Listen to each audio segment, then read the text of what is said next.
So hello everyone, welcome back to this 9th episode of this series the placement talks. तो आज हम लोग थोड़ा सा ब्रांच और शिफ्ट करके जो लोगों की मांग थी कि सिविल ब्रांच से भी वीडियो बनाया जाए, तो सिविल ब्रांच से आज हमने इनवाइट किया है मेरे फ्रेंड निमित को, जो कि एक्सॉन मोबिल जैसी बड़ी कोर कंपनी में, मेन चीज़ है कोर कंपनी में प्लेस्ड हुए। तो आज इनका पूरा एक्सपीरियंस अपन लोग जान रहे होंगे। तो सबसे पहले इनका इंट्रोडक्शन जान लेते कि कौन है। Thank you, Sumit bhai. So myself Nimit Singh. I am final year student at Civil Engineering Department. My interests includes understanding geopolitics, reading newspaper, etc. ठीक है, बढ़िया निमित। तो सबसे पहले ये बताओ हमको कि आपका प्लेसमेंट वगैरह का क्या सीन था। फर्स्ट सेकंड ईयर आप क्या कर रहे थे कि आप प्लेसमेंट के लिए सीरियस थे, क्या स्टोरी थी आपकी? देखिए, एक चीज तो कंफर्म थी कि प्लेसमेंट चाहिए था। तो पहले के जो 2 साल अपने ऑनलाइन हुए थे, उस टाइम पे मैंने ज्यादा फोकस किया था कि मैं अपनी जो सॉफ्ट स्किल्स है, जैसे कम्युनिकेशन स्किल्स है या फिर और भी जो स्किल्स है, उन सब चीज़ों पे मेन फोकस करूँ। और मेन मैंने प्लेसमेंट की तैयारी 6 सेम से चालू की, क्योंकि पहले के 2 साल ऑनलाइन निकल गए थे। फिर 5th सेम थोड़ा एक्सप्लोर किया, नॉन कोर फील्ड को थोड़ा देखा, थोड़ा फाइनेंस सेक्टर की तरफ मूव किया। फिर 6 सेम में जाके पता चला कि कोर फील्ड ही वो फील्ड है जहाँ पे हम अच्छा परफॉर्म कर सकते हैं। तो 6 सेम से तैयारी चालू की कोर की। ठीक है, तो लगभग 3rd ईयर की एंडिंग के बाद जब बहुत सीरियस वाला टाइम होता है कि नहीं अब फाइनल डिसीजन लेना पड़ेगा, तब जाके इन्होंने डिसाइड किया। ठीक है, तो एक अच्छी स्टोरी है इनकी भी कि लास्ट में इन्होंने स्टार्ट किया, लेकिन एक अच्छी बड़ी कंपनी में जो कि सिविल वाले लोगों के लिए ड्रीम कंपनी टाइप है, उनमें इन्होंने प्लेसमेंट ग्रैब कर ली। तो अब अपन बढ़ते मेन सेक्शन की ओर, जिसमें अपन इस कंपनी के जो भी प्रोसेस वगैरह थे। तो एक बार हमको हायरिंग प्रोसेस क्या थी वो शॉर्ट में समझा दो। सबसे पहले तो मैं TNP को थैंक यू बोलना चाहूंगा कि उन्होंने कंपनी बुलाई, क्योंकि ये कंपनी कॉलेज में पहली बार आई थी। तो कंपनी आई तो मेरे को केमिकल वाले फ्रेंड ने कॉल किया कि कंपनी में भर दे, कंपनी बहुत अच्छी है। अच्छा, कितने ब्रांचेस के लिए थी ये ओपन? मेन ये 3 ब्रांचेस के लिए थी, केमिकल, सिविल और मैकेनिकल। हाँ। और फिर कंपनी आई तो केमिकल वाले दोस्त ने बोला कि फॉर्म भर दे, अच्छी कंपनी है। तो मैंने बिना सोचे फॉर्म भर दिया। फिर उसके बाद उसका मेन प्रोसेस जो होता है एप्टीट्यूड, इंटरव्यू और GD, ये प्रोसेस। तो मतलब कितने राउंड हुए थे इनके हायरिंग प्रोसेस में? हायरिंग प्रोसेस इनका मेनली 3 राउंड थे। 3 राउंड। पहला राउंड अपना एप्टीट्यूड राउंड होता है। एप्टीट्यूड राउंड 16 अगस्त को इन्होंने शेड्यूल किया था। अच्छा। जिसके अंदर 2 सेक्शन थे। पहला अपना जो नॉर्मल एप्टीट्यूड होता है, जिसके अंदर आपका कंप्रिहेंशन हो गया, लॉजिकल रीजनिंग हो गया, एनालिटिकल रीजनिंग हो गया। अच्छा। ये टोटल 60 मिनट में अपने को 60 क्वेश्चन करने थे। 60 मिनट में 60 क्वेश्चन, पहला एप्टीट्यूड राउंड। हाँ। ओके। एक चीज और मैं बोलना चाहूंगा कि एप्टीट्यूड के लिए जनरली हम लोग इंडिया बिक्स फॉलो करते हैं। हाँ। पर एक्सॉन मोबिल का अगर आपको एप्टीट्यूड क्लियर करना है तो इंडिया बिक्स अकेले सफिशिएंट नहीं है, क्योंकि इनका एप्टीट्यूड थोड़ा टफ था। ये पेपर देखते पता चल गया था कि ये सिविल के लेवल का नहीं है, क्योंकि सिविल वाला जनरली इंडिया बिक्स और वही जो अपने मेन जो छोटे छोटे वेबसाइट्स वगैरह है। हाँ, तो मैं बोलूंगा आप इनसाइड IIM फॉलो कर सकते हो। उसमें इनसाइड IIM, हाँ, उसमें थोड़े एप्टीट्यूड अच्छे लेवल के आते हैं। और आप कोई स्टैंडर्ड बुक रेफर कर सकते हो, जो कि आपको हेल्पफुल होगा एक्सॉन मोबिल के लिए, एक्सॉन पर्टिकुलरली इस कंपनी के लिए। हाँ, क्योंकि इसका एप्टीट्यूड थोड़ा टफ रहता है एज कम्पेयर। नहीं, कंपनी भी अच्छी बड़ी है, थोड़ा पैकेज भी अच्छा है, तो उस हिसाब से सिलेक्टिव बंदों को ही ले जाएंगे जो सच में मेहनत किया है। और मेनली जो एप्टीट्यूड में भी क्वेश्चन थे, उसमें असर्शन, रीजनिंग वाले क्वेश्चन ज्यादा थे। तो आपका इंग्लिश भी काफी अच्छा होना चाहिए अगर आपको इसमें क्लियर करना है। ठीक है, बढ़िया। अभी अपन जानेंगे कौन कौन से टॉपिक से थे। तो मतलब ये 60 मिनट ही है, और दूसरा सेक्शन भी कुछ था? हाँ, दूसरा सेक्शन टेक्निकल सेक्शन था। हाँ। टेक्निकल सेक्शन इजी था। मेनली 30 क्वेश्चन थे 30 मिनट में। तो उसमें आपके कोर के क्वेश्चन पूछे? हाँ, उसमें मेनली कोर के क्वेश्चन थे, बट इन डेप्थ उतना नहीं था। 25 थियरी के क्वेश्चन थे और 4-5 अपना न्यूमेरिकल के क्वेश्चन थे। बराबर। बट थियरी इजी थी। अगर मैं आपको बोलूं अगर 30 मिनट में, तो आप 15 मिनट में ही 30 के 30 क्वेश्चन कर सकते हैं, अगर आपने अपने सेमेस्टर के दौरान अच्छे से पढ़ाई करी है। सेमेस्टर के दौरान, और आपने सब्जेक्ट अच्छे से सीखा है, क्योंकि उतना डेप्थ उन्होंने पूछा नहीं था, ऊपर से ही था। और जो 3-4 न्यूमेरिकल थे वो भी इजी थे, उतने टफ नहीं थे। तो इजीली आप 30 में से 27-28 स्कोर कर सकते हैं। ठीक है, तो लगभग ये 1 घंटे का और ये आधे घंटा, मतलब 1.5 घंटे का ये कुल मिला के टेस्ट था, जिसमें पर मिनट एक क्वेश्चन आपको सॉल्व करना था। तो ये एप्टीट्यूड के टॉपिक्स वगैरह क्या थे? एप्टीट्यूड में डेटा इंटरप्रिटेशन के क्वेश्चन थे, फिर इक्वेशन फाइंड करने के क्वेश्चन थे, फिर आपको थोड़े बिजनेस लेवल के भी क्वेश्चन थे। आपको स्कूल प्रीफर करना था, गाड़ी के नंबर बताने थे, ऐसे नॉर्मल नहीं थे जो अपने हाँ। इंडिया वीक्स में करते हैं, जैसे work time average speed ratio वगैरह वो सब। ये ऐसे नहीं थे, मतलब थोड़े हाँ। अलग टाइप के क्वेश्चन थे, नॉर्मल एप्टी जैसा नहीं था। तो इसी के साथ इन्होंने राउंड 1 क्लियर कर लिया। कितने लोगों ने अप्लाई किया था? देखिए, इसके लिए एक रिक्वायरमेंट है कि आपकी CG 7+ होनी चाहिए और कोई बैकलॉग नहीं होना चाहिए, कोई Okay. एक्टिव, कोई डेड, कोई बैकलॉग नहीं। बैकलॉग पूरे इंजीनियरिंग के दौरान नहीं होना। कोई बैकलॉग नहीं होना चाहिए और आपकी CG 7+ होनी चाहिए। तो सिविल में मैं आपको बोलूँ तो सिर्फ 40 लोग ही ऐसे थे जिनका बैकलॉग नहीं था। उसमें से लगभग 30 लोगों के आसपास लोगों ने अप्लाई किया था। हाँ। तो उसमें से फिर इन्होंने 8 लोगों को शॉर्टलिस्ट किया था। आधे कंपटीशन इधर ही खत्म हो जाता है, क्योंकि इंजीनियरिंग में बिना बैकलॉग वाले लोग बहुत मुश्किल से हाँ। मिलते हैं। बहुत ज्यादा वो चाहिए, पढ़ाई वगैरह करनी पड़ती है। तो बढ़िया था, इन्होंने आधा कंपटीशन वही खत्म कर लिया। और अगर मैं आपको टेक्निकल का बताऊं, टेक्निकल में जो क्वेश्चन थे मेनली जो सिविल के कोर सब्जेक्ट थे, हाँ। जैसे SOM, strength of material, structure, fluid से क्वेश्चन नहीं थे, RCC से क्वेश्चन थे, CPM से क्वेश्चन थे, स्टील से क्वेश्चन थे और इन्वायरमेंट इंजीनियरिंग से न्यूमेरिकल थे और हाईवे के भी 1-2 क्वेश्चन थे। तो ओवरऑल इन्होंने सारे सब्जेक्ट कवर किए थे, लेकिन फ्लूइड और ओपन चैनल फ्लो इससे नहीं पूछा था। ठीक है, तो ये सिविल ब्रांचेस वाले जो लोग वीडियो देख रहे हैं, तो इन्होंने जो टॉपिक बताए, आप प्लीज इन पे थोड़ा सा ध्यान देकर तैयारी करें अपनी। तो आपने 30 लोग अप्लाई किए थे सिविल से। हाँ। ओवरऑल कितने, जैसे सारी ब्रांचेस, आपको कुछ एक रफ आइडिया है? बीटेक में शायद 176 लोग थे। बीटेक में टोटल 176 लोगों ने अप्लाई किया था, मैकेनिकल, सिविल और केमिकल मिला के। उसमें से इन्होंने हर ब्रांचेस में से 8-8 लोगों को लगभग शॉर्टलिस्ट किया। तो लगभग 25 जितने लोग 176 में से राउंड 1 क्लियर कर चुके थे। हाँ, तीनों ब्रांचेस मिला के तीनों ब्रांचेस। ठीक है, तो बढ़ते अपने अगले राउंड की। और राउंड 2 का रिजल्ट कितने दिन में आया? जैसे 16 तारीख को एग्जाम हुआ था, तो 18 को मॉर्निंग में आ गया था रिजल्ट। ठीक है, तो राउंड 2 को अपन इन डेप्थ जानते हैं कि इनका इंटरव्यू एक्सपीरियंस क्या था। अच्छा, राउंड 2 हुआ क्या था? राउंड 2 था GD और इंटरव्यू। GD और राउंड 3 फाइनल इंटरव्यू। हाँ, फाइनल इंटरव्यू। ठीक है, तो अपन एक एक करके दोनों ही चीजों को जानते हैं। तो GD का एक्सपीरियंस क्या था, क्या टॉपिक था आपका, सब कुछ एक बार शॉर्ट। जैसे 18 तारीख को रिजल्ट आया था और 22 को इन्होंने शेड्यूल किया था GD और इंटरव्यू। तो GD के लिए तो मैं बोलूंगा योरपीडिया करके यूट्यूब चैनल है, जिस पे डॉक्टर विजेंद्र सर है, उनका गाइडेंस बहुत ज्यादा इंपॉर्टेंट अगर आपको GD क्लियर करना है तो। ठीक है, उनका मतलब कैसे आप GD स्टार्ट करते हो, कैसे कंक्लूड करते हो, कैसे बीच में पॉइंट्स ऐड करते हो, और वो लोग जनरली डेली बेसिस पे 2-2, 3-3 GD अपलोड करते रहते हैं। तो वहां से मैंने GD की प्रैक्टिस की। और GD में मेन ये है कि आपको अंदर का डर निकालना पड़ेगा, और वो डर तभी निकलेगा जब आप 10 से 15 GD प्रिपेयर करके जाओगे। मतलब ही वो है ग्रुप डिस्कशन, मतलब अपने को सारी चीजें छोड़ के डिस्कशन में पार्ट लेना है। हाँ, और इनिशियली जब हम पार्टिसिपेट करते हैं तो क्या होता है कि अपना उतना पॉइंट खुल के नहीं बता पाते हैं, डरते हैं कि ये सही होगा कि गलत होगा। तो वो प्रैक्टिस से ही दूर होगा।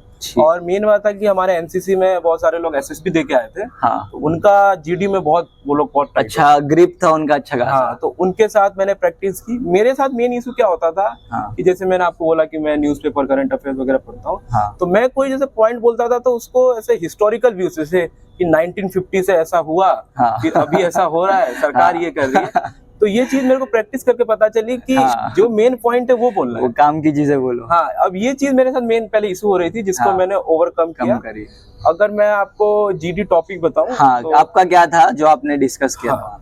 मेरा GD टॉपिक था in person meeting versus virtual meeting. Okay, जिसमें मैंने इन पर्सन मीटिंग को अपना प्रेफरेंस दिया था। ठीक है। और GD में मैंने क्योंकि प्रैक्टिस की थी तो मेरे को स्टार्टिंग करने का भी अपॉर्चुनिटी मिल गया। तो वो मेरे को लगता है कि एक बहुत बड़ा प्लस पॉइंट भी था, और प्लस बीच में मैंने पार्टिसिपेशन भी बहुत किया था। ठीक है, तो उसके वजह से मेन रीजन था कि मेरा GD क्लियर हुआ। जैसा कि इन्होंने बताया, इनके NCC वाले फ्रेंड्स बहुत ज्यादा, NCC के अच्छे खासे मेंबर भी हैं ये, तो उन लोगों के बीच रहकर इन्होंने अपने आप को शार्प कर लिया था। तो यहाँ पर आपका GD कितनी देर लगभग चला था?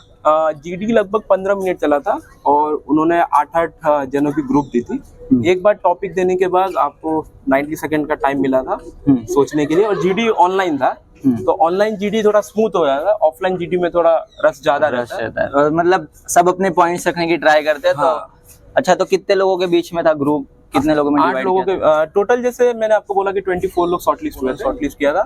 तो उन्होंने दो ग्रुप बांटा था, 3-3। मतलब एक साथ, मतलब एक टॉपिक 3 ग्रुप को, एक टॉपिक 3 ग्रुप को। और वैसे उन्होंने 6 ऑनलाइन की लिंक की मीट भेजी थी।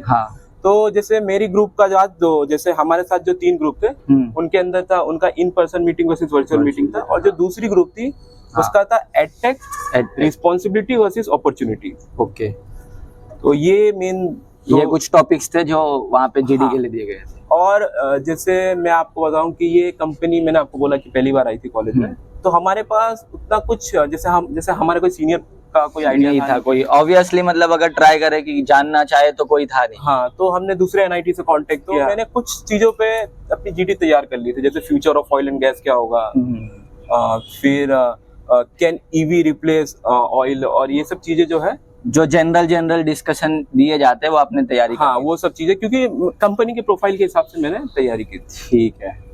ठीक है, तो जीडी आपका यहाँ पर क्लियर हो जाता है, और राउंड 3 में जो कि टेक्निकल इंटरव्यू वहाँ पर आप एंटर हो जाते हैं। हाँ, तो जीडी कितने लोगों ने क्लियर किया, उन 25 जैसे लोग? जीडी जैसे सिविल में 4 लोगों ने क्लियर किया था ओवरऑल अगर जानना चाहे आउट ऑफ 8।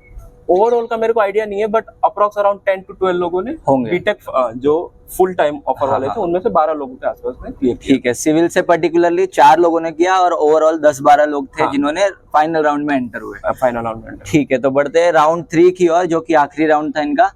वो टेक्निकल इंटरव्यू था। बेसिकली इनका जो कोर की कंपनी है तो इनकी सारी नॉलेज टेस्ट करने वाले थे, तो उसका इंटरव्यू एक्सपीरियंस क्या था, वो सब चीजें। जैसे इंटरव्यू एक्सपीरियंस, तो जैसे हमने जो दूसरे एनआईटीज के सीनियर है उनसे कांटेक्ट किया था, तो उन्होंने बोला था कि जनरली ये कंपनी इंटर्नशिप से पूछती है, प्रोजेक्ट से पूछती है, और जो सेमिनार है उससे पूछती है। जैसे एफटी के बाद सिर्फ 4 दिन का टाइम था, तो मैंने ज्यादा से ज्यादा फोकस किया था कि इंटर्नशिप का जो रिपोर्ट है उसको अच्छे से पढूं, क्योंकि मैंने 2 इंटर्नशिप की हुई थी, एक मैंने रिसर्च किया हुआ था और एक फील्ड इंटर्न था, तो उसको मैंने अच्छे से प्रिपेयर किया। प्रोजेक्ट थे 2-3, उनको मैंने अच्छे से प्रिपेयर किया, और बाकी जो सेमिनार के जो डिटेल्स थे या फिर जो भी रिसर्च डिटेल थे उनको अच्छे से प्रिपेयर किया। कोर सब्जेक्ट्स पे मैंने उतना फोकस नहीं किया। पर मेरे साथ क्या हुआ कि जैसे मैं इंटरव्यू में एंटर हुआ, तो उन्होंने मेरे से प्रोजेक्ट का नहीं पूछा, उन्होंने सीधा कोर सब्जेक्ट पे आए। ऐसा इसलिए हुआ कि मेरे आगे जिनका इंटरव्यू था हमारा प्रोजेक्ट सेम था। अच्छा, तो इसके कारण उन्होंने सोचा कि वहीं पे उन्होंने टेस्ट कर लिया था, वो आगे वाले से पूछ के। तो उसके बाद जब मेरा इंटरव्यू हुआ, तो मैंने सीधा कोर सब्जेक्ट से पूछना चालू किया, तो क्योंकि ऑलरेडी क्वेश्चंस पूछ चुके थे, तो वो नई चीजें ट्राई करते थे आपसे। और मैंने क्या किया था, मैंने अपने रिज्यूमे में सारे इलेक्टिव डाले थे। टोटल, भले वो अपना इंस्टीट्यूट इलेक्टिव हो, भले अपना कोर इलेक्टिव हो, फाइनल ईयर में भी जैसे 3 इलेक्टिव होते हैं, सारे इलेक्टिव आप रेज्यूमे में जो भी डाले ना उसको अच्छे से प्रिपेयर रहे, कुछ भी पूछ सकते हैं। तो मैंने कोर इलेक्टिव तो सारे इलेक्टिव डाले थे। तो उन्होंने पहला इलेक्टिव था मेरा इंट्रोडक्शन टू अर्थक्वेक इंजीनियरिंग, उन्होंने वहां से क्वेश्चन चालू किया कि रिक्टर स्केल क्या होता है, इंडिया कितने अर्थक्वेक जोन में डिवाइडेड है, भुज अर्थक्वेक के बारे में क्या जानते हो। तो भुज एक्चुअली क्या हुआ था कि मैंने जो सॉइल सब्जेक्ट जो था उसको मैंने बहुत अच्छे से प्रिपेयर किया था। मेरे एक टीचर है IAS राम तीरथ सर, उनका भी थैंक यू बोलना चाहूंगा, उन्होंने बहुत अच्छा सब्जेक्ट पढ़ाया। स्टील स्ट्रक्चर से क्वेश्चन पूछे। फिर जैसे एक इलेक्टिव था मेरा डिजाइन ऑफ इंडस्ट्रियल स्ट्रक्चर, जो कि अभी रिसेंटली स्टार्ट हुआ था फाइनल ईयर में, उससे 2-3 क्वेश्चन पूछे। फिर टाइप ऑफ अपने जो कोल्ड स्टोरेज होते हैं, इंडस्ट्रियल बिल्डिंग्स होती है, कैसे डिजाइन होता है, कौन कौन से पैरामीटर्स होते हैं, कैसे एनालाइज करते हैं, मेनली डिजाइनिंग के ऊपर ही सारे क्वेश्चन थे। फिर उन्होंने क्वेश्चन आरसीसी से भी पूछा, जो आरसीसी अगर आपको फाइनल ईयर में प्लेसमेंट चाहिए तो आरसीसी आना चाहिए। सीधा सिंपल फंडा है। सिंपल सा है। आरसीसी से हर कंपनी पूछती है। तो आरसीसी जो कि अभी फाइनल ईयर में जस्ट सब्जेक्ट आया है, लेकिन मैंने वैकेशन में पढ़ लिया था, क्योंकि अपने को ये पता था कि ये सब्जेक्ट सबसे इम्पोर्टेंट है। ठीक है, ये चीजें थी जो आपको इंटरव्यू के दौरान पूछी गई थी। कितनी देर चला था लगभग आपका इंटरव्यू? तो मेरा 25 मिनट के आसपास चला था, उसमें से 10 से 12 मिनट टेक्निकल था और 12 से 13 मिनट HR राउंड। अच्छा, HR प्लस ये टेक्निकल दोनों आपका साथ में हो गया था। ठीक है, तो यहाँ पर राउंड 3 इनका एंड हो जाता है। राउंड 3। ठीक है, तो अब वो मोमेंट आता है जिसके लिए सब वेट कर रहे होते हैं। जैसा कि इनका सिलेक्शन हो चुका है, इसीलिए ये इंटरव्यू हो रहा है। तो कितनी देर बाद लिस्ट आई और आप कहाँ पर थे जब आपको पता चला, और क्या फर्स्ट रिएक्शन कैसा था आपका? जिसे मैं आपको बताऊं तो मेरा इंटरव्यू सबसे लास्ट था। तो मेरा इंटरव्यू लगभग 4 बजे के आसपास खत्म हुआ। तो मैं अब आपको पता है कि इंटरव्यू वाला दिन कैसा रहता है, पूरा एकदम हेक्टिक। आप सुबह से कुछ खाते नहीं हो, फॉर्मल्स पहन के घूम रहे होते हैं इधर उधर। तो मैं अपने एक दोस्त के रूम पे गया, जिसका भी इंटरव्यू था, मेरे साथ ही था। उसके बाद मेरे कॉल आने लगे 3-4 कि तुमको सेकंड राउंड में बुलाया है, सेकंड राउंड HR में। HR सेकंड राउंड में उन्होंने 2 ही क्वेश्चन पूछे कि आपकी CG क्यों गिर रही है, ऑनलाइन से ऑफलाइन की तरफ ट्रांसफर हुए। हाँ। और जो एक फिर उन्होंने सेकंड क्वेश्चन पूछा कि M.Tech करना है कि नहीं करना है। अच्छा। अब जब उन्होंने मेरे से ये क्वेश्चन पूछा ना M.Tech करना है कि नहीं करना है, तब हमको लगा कि हो सकता है अब चांस है। हाँ। कि मेरा एक दोस्त ओरेकल में प्लेस्ड हुआ था, हाँ। उससे लास्ट क्वेश्चन यही पूछा था हाँ। कि M.Tech करना है कि नहीं करना है। आगे की तुम्हारी कुछ प्लानिंग तो नहीं है। हाँ, तो ऐसा लगा कि हाँ अब थोड़ी उम्मीद बन रही है। हाँ। तो लगभग 4:15 तक ये कंप्लीट हो गया था। हाँ। फिर वही कैंटीन में आए, कुछ ऐसे नाश्ता वास्ता किया, फिर रूम पे गए। 5:20 पे एग्जैक्ट रिजल्ट आ गया था, तो लगभग 1 घंटे के अंदर रिजल्ट आ गया था। और उसके बाद फिर कांग्रेचुलेटरी कॉल था 5:30 बजे। पर कांग्रेचुलेटरी कॉल में उन्होंने फीडबैक दिया, लेकिन बताया ना दोस्त हाँ। इतना हल्ला मस्ती चल रही थी कि कुछ सुना ही नहीं दी। तो यहाँ इनके जब आपका ये रिजल्ट है तो आप दोस्तों के साथ थे और वो चीज मतलब सामने एक्सप्रेस नहीं कर पाए अच्छे से। हाँ, लेकिन एक अंदर से बहुत खुशी जरूर हुई होगी कि फाइनली एक प्लेसमेंट मिल गई। फाइनली। और ये मेरी पहली कंपनी थी जिसमें मैंने अप्लाई किया था। और पहले ही राउंड में सब कुछ निकल गया, तो मैं काफी खुश हुआ कि भाई सबसे पहले बधाई हो सर आपको। चलो ठीक है, तो यहाँ इनका जो भी जर्नी था एक बहुत अच्छी इंस्पायरिंग जर्नी है। आई होप आप लोगों को भी बहुत काम आएगी। तो यहाँ पर इनका ये जो प्रोसेस वगैरह था सब फाइनली जाके एंड हो जाता है। और रिसोर्सेज वगैरह तो इन्होंने साथ में ही बता दिया, तो उनको एक बार अच्छे से आप नोट कर लेना सब कुछ। तो एक आखिरी क्वेश्चन अपन पूछेंगे, उसके बाद इंटरव्यू एंड करेंगे कि अभी जो आपके जूनियर्स वगैरह है जो फर्स्ट सेकंड थर्ड ईयर में प्लेसमेंट के लिए प्रिपेयर करेंगे, उनके लिए कुछ एक मैसेज देना चाहेंगे आप? उनके लिए मेरा मैसेज ये होगा कि आप एक दिन पहले एग्जाम से पढ़ रहे हो तो आप कॉलेज में पास हो जाओगे, लेकिन आप सब्जेक्ट नहीं सीख पाओगे। अगर आपको इंटरव्यू अच्छे से निकालना है किसी भी कंपनी के, तो आपको सब्जेक्ट सीखने के ऊपर फोकस रखना पड़ेगा।